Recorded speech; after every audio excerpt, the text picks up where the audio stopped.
قد مكر الذين من قبلهم فأتى الله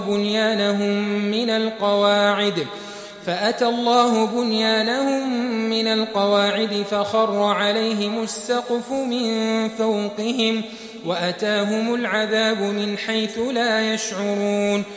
ثم يوم القيامة يخزيهم ويقول أين شركائي الذين كنتم تشاقون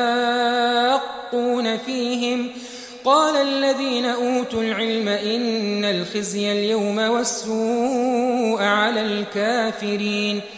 الذين تتوفاهم الملائكة ظالمي أنفسهم فألقوا السلم ما كنا نعمل من سوء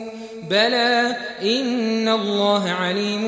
بما كنتم تعملون فادخلوا أبواب جهنم خالدين فيها فلبئس مثوى المتكبرين وقيل للذين اتقوا ماذا أنزل ربكم قالوا خيرا للذين أحسنوا في هذه الدنيا حسنة ولدار الآخرة خير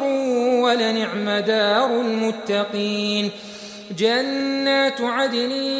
يدخلونها تجري من تحتها الأنهار لهم فيها ما يشاءون كذلك يجزي الله المتقين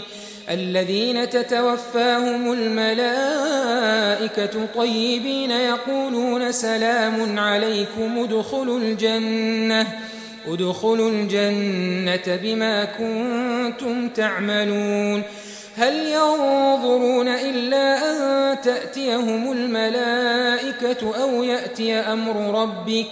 كذلك فعل الذين من قبلهم وما ظلمهم الله ولكن كانوا أنفسهم يظلمون